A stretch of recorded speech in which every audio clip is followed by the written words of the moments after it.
Our Nick Valencia is live in St. Louis at that rally for Officer Wilson. Nick, fill us in on what's going on there.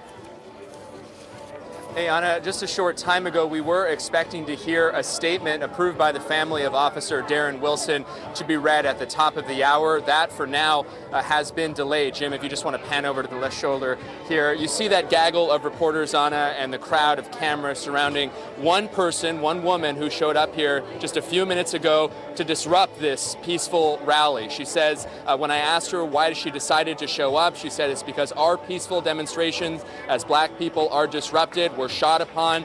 She has been asked to leave by the demonstrators. Of course, this is open to the public, but it did cause a bit of a brief moment of a panic among the crowd here. It is only one person, though, Anna. I should emphasize that. So far, it has been altogether peaceful. People here that show up, you can hear them clapping now. They said they wanted to put this on because they wanted to show support and solidarity for Officer Darren Wilson. They don't like the way he has been portrayed in the media. They feel that only one side of that story has come out, and they also say they are very disappointed that this has turned into a black and white issue. They said that this should be more about an officer who was put in a very difficult situation and who they feel that he was in the right in this situation, and they say as the facts come out that they will be empowered more and more by the facts, and it will show that Darren Wilson was in the right, Anna. How can they say that he was in the right not having those facts? We haven't even heard his side of the story. Some people have talked to him, some people have spoken to him. As I mentioned here, we're expected to hear a statement from the lead organizer who has spoken at length with Darren Wilson.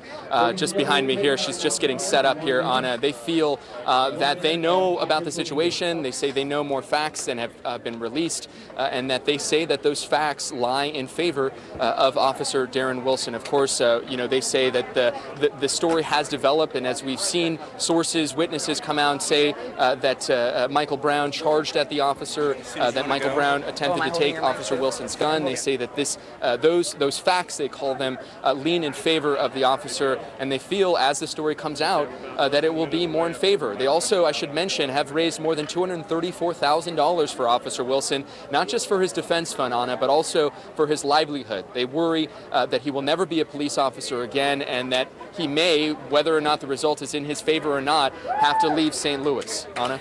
You know, Nick, it's interesting to see behind you the makeup of this crowd who is gathering in support of Officer Wilson. We've been showing a lot of the images of protesters on the other side supporting Michael Brown, who are predominantly African American. And here, it looks like that group is all Caucasian. Am I mistaken, or is that the reality? No, you're not. That's the reality. That's accurate. And I asked the lead organizer if we expected this crowd to be diverse. She said that she's been received support from diverse factions all throughout the United States, people that were going to fly in, people that were going to drive in. But if you look around me here, the majority of those here, I would say all of those that are here are white. But they say they feel that they don't think that this should be a white and black issue. In fact, the lead organizer said that this is about that this is more about Officer Wilson. She's about to make a statement. Let's pan over here to the lead organizer. She's the one in the hat, Anna, and the sunglasses. She is standing by to make a statement to the media. Let's listen in. Good to go. Can you hold this? Yeah. Just stand by the mics. Stand by the mic. Stand here. There we go. Stand on the other side. Can we see your eyes?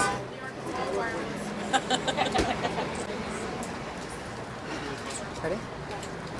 On behalf of the Support Darren Wilson campaign, we want to thank those in attendance, as well as vocal supporters around the world, for publicly displaying your support for Officer Darren Wilson. We are not speaking on behalf of Officer Darren Wilson or his appointed representatives. We are speaking solely on behalf of the online campaign titled Support Darren Wilson. Our mission is to formally declare that we share the united belief that Officer Wilson's actions on August 9th were warranted and justified, and he has our unwavering support. We believe that the evidence has and will continue to validate our position. We want to thank the media for finally highlighting the other side of this story. However, the media has shown a strong bias against the supporters of Darren Wilson.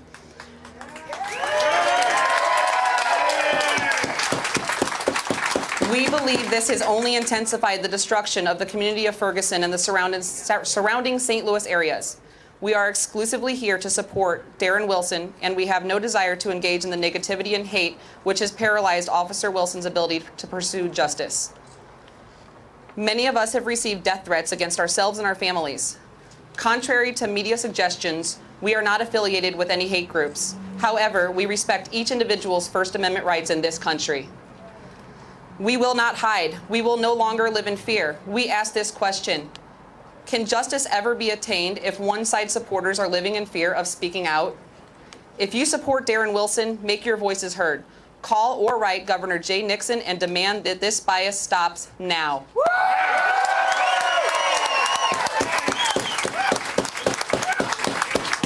The media will have to earn the trust of the Support Darren Wilson group. Stop drawing maps to houses, broadcasting in front of parties' homes, knocking on their families' doors, putting people's lives at risk. This is unethical, poor journalism, and a travesty to this case. At the end of this statement, the media will inevitably ask for my name, others' names and relationships, job titles, stories, etc. You want my name? My name is Darren Wilson. We are Darren Wilson. Thank you.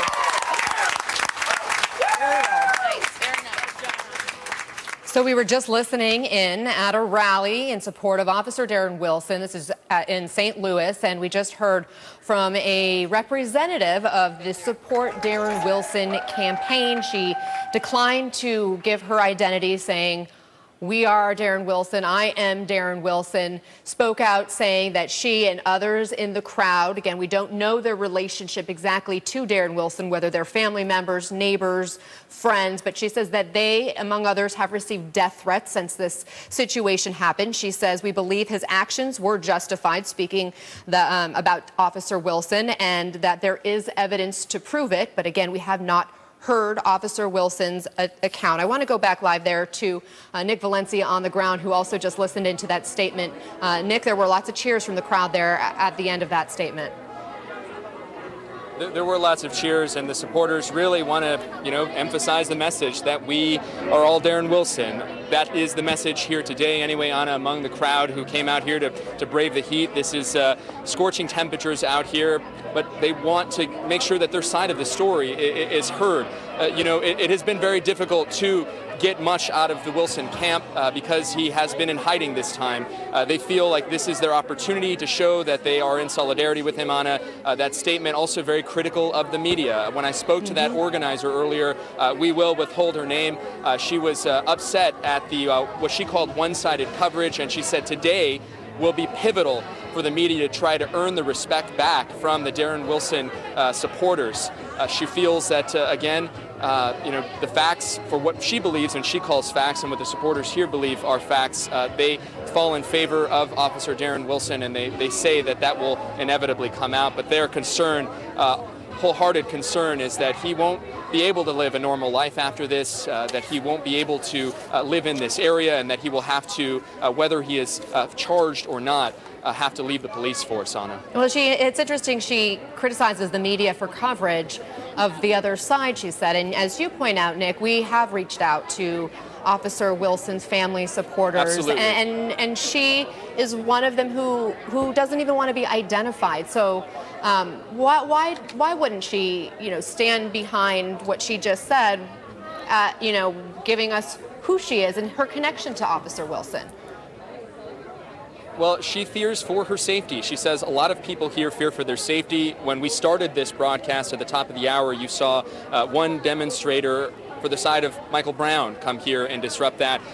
Before this rally started, the concern was that there can be some sort of threat of force against the crowd here. She told me that the majority of the supporters here, law enforcement officers, whether current, past, or present, or just supporters of law enforcement and police officers in general, she said the majority of those here are carrying, are armed, that they have guns here as well, and that they are fearing for their safety. That not only has she been targeted death threats, she says her children have also received death threats, and she says that this is beyond a delicate situation, that this is a very, this is a life and death situation. Well, it's good to see that is a very peaceful gathering at the moment. Thank you so much, Nick Valencia, reporting from St. Louis for us.